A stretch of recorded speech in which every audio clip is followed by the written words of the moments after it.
Today's going to be an introduction on safety on one of my favorite guns. I've owned several 44 Magnum pistols. This is the Ruger Super Redhawk. Has extended frame, the heavy barrel, 7.5-inch tube. We have one live round in here, and I brought some snacks with me today. I always like to keep snacks side saddle when I'm shooting. That way, if I get hungry, I can. Actually, my wife, she said, surely you don't carry your hot dog for snacks strapped to your gun. No, we don't normally do that. What we want to do today is talk about, for the brand new shooter, danger that's involved with dealing with a high-powered revolver, any kind of revolver really, and that is this small gap. There's a gap right here. This gap is between the cylinder where the bullet fires. It fires inside there, and that's where the fire starts. You can see even the gap on it. So the fire is going to come out of that case mouth, going to be behind that bullet and start propelling it down the barrel. But for it to do that, since this rotates, this is not all welded together solid. There's a gap that's right between the cylinder and the barrel. Even on the barrel, they have a little forcing cone, kind of like a shallow, wide mouth funnel, so that this bullet can get a good start. If everything's timed properly, it'll fire and it'll go on down the tube, and out the tube it goes. But it's going to blow some fire out right there, the cylinder gap. And some people think that a new shooter should just have common sense and know that you can't hold one like that, you know, on a rest, and you should just know that. But there's no such thing as common sense that gives you all of the details. Common sense, by definition, means that you're going to make a judgment call. You're going to make a decision based on some bits and pieces, some details of information. So a brand new shooter, I was 13 when I did this. I took a gun out and I laid it in my hand and I fired it, and fortunately it was light loads, but it burned a stripe around the inside of my hand, and I had several people tell me, well, God, I'm glad, you know, it's a wonder you didn't blow your hand off and all that. So today, instead of me just putting my hand out here, burning it and showing you, I thought we would take a hot dog. I have hand loaded a hot load. That's a 310 grain hard cast bullet. It's lead, been poured out of wheel weights. I'm using 2400 powder, a standard primer, and it's a pretty hot load. This comes out to about 1,000 foot-pounds of energy. It's right at 1,250 feet per second, and I'll let you do the math on that. So even if you're going to use a shooting bag like this, and let's say you did have a scope and you're trying to make a long range, very stable shot, you want to keep this portion right here away from. You could even do it like that. If you did like that, you're gonna rip that leather of your shooting bag. You'll notice I've got this backwards. For rifle, you might, you know, I thought about doing it like that, but even with that, you're gonna have that gap right there. See, that's where the fire is gonna come out. And I've got this hot dog there to kind of prove what I'm talking about. We want this to be safe. We want to be very safe. I'm not going to put my finger in front of that, but I'm going to check that, make sure that's, I'm going to look at it and see. Good, we're in the clear. So hot dog's touching. Let's back up just a little bit. There we go. Now the hot dog. So the hot dogs are indexed. Right about the time the hot dog touches, the barrel's clear of leather. And this cylinder, as you can see, that cylinder gap is where you don't ever want to get your hands. So when you're shooting a revolver, you always want to keep your hands, both hands, wrapped around that grip. Notice my trigger finger is good and straight. So when I pull this hammer back, we're going to let one of these hand loads go down range. I got a big pile of bricks down there, and these bullets are real soft. There's my hot dog. I'm indexing off a bit. If you're going to carry snacks with you, never use painter's tape and strap them onto your Ruger Super Redhawk. Let me get a sip of coffee first. Something about a measuring cup. You can measure everything out so carefully.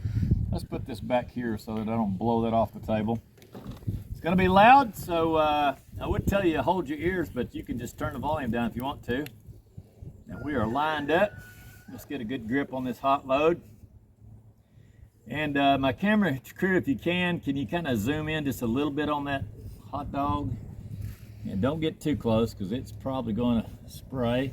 And I will give you, let me know when you got good focus. And you don't want to get any closer than that. Let's do this on a 5, 4, 3, 2, and 1, okay? Here we go. I've got my target set up. 5, 4, 3, 2, 1.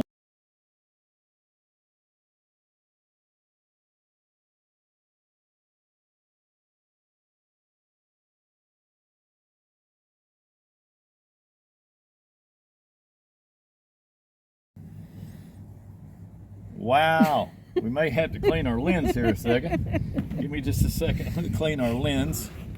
Clean my camera crew off. I told her, don't get too close to my hot dog because, yeah, that didn't sound right. But anyway, here we go. See if your camera's still running. So as you can see, someone said that's a bunch of myth. There's no way that'll blow your finger off. Well, let me tell you, friend, I love this gun. It's a very safe gun, but it's also a very powerful gun.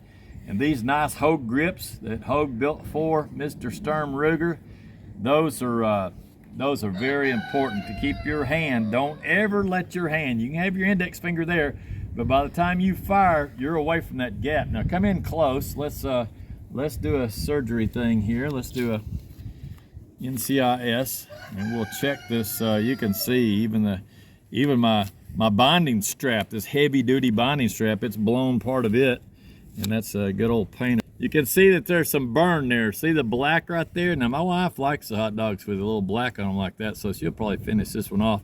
But it literally, and some people might say, well, your finger's tougher than a hot dog. I don't want the meat on my finger or the palm of my hand to look like that dog. That thing was in the refrigerator. It was pretty firm. I had it cold and all that good stuff. But now if we just had, for some reason, all of our pet dogs, they've decided to go somewhere. So it blew that thing to giblets. Now, I will have to clean my gun up because those dogs have some salt on them. So we'll oil this good and clean it and put it back in the safe. Let me open this up. That was only had one live round in there. Had index. This one rotates counterclockwise, so I had it indexed at the 1 o'clock position, and when it went to 12, things got real serious. So I'm gonna clean this up good. I hope that you learned something from this little video. You got to see how hot that was. That thing's got a pretty good kick in it. This got the deceleration pad built into it.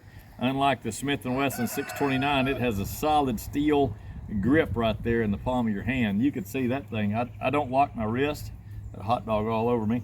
I don't lock my wrist real locked, and I don't lock my elbows.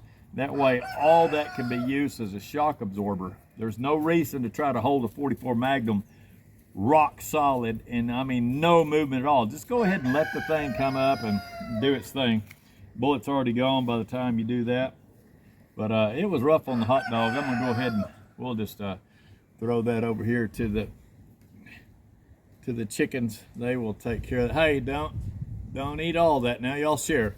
Okay, so thank you so much for watching, and I hope this was entertaining to you, but more important the entertainment factor, I hope that this teaches you to watch out for that fire gap right there, right between the face of the cylinder and the back of the barrel, which is called the forcing cone, right in that area right there, about 3 to 4 thousandths of a gap, and fire does blow out that. So, well, your gun's not timed right. Even if that's locked and timed and everything, it's got a gap. You're gonna get fire here, and you're gonna get fire here. And there'll be a little bit on the lower side, but it really going a 90-degree angle to up and down. So 90 out to the right, 90 out to the left. It's really gonna put some fire. So watch that, be very careful. I didn't hurt my shooting bag, but it did, we did lose half a hot dog over the situation. So thanks for watching. Please click that like and subscribe button, and we'll see you back soon to do a complete review of this really nice Revolver. Over and out for now.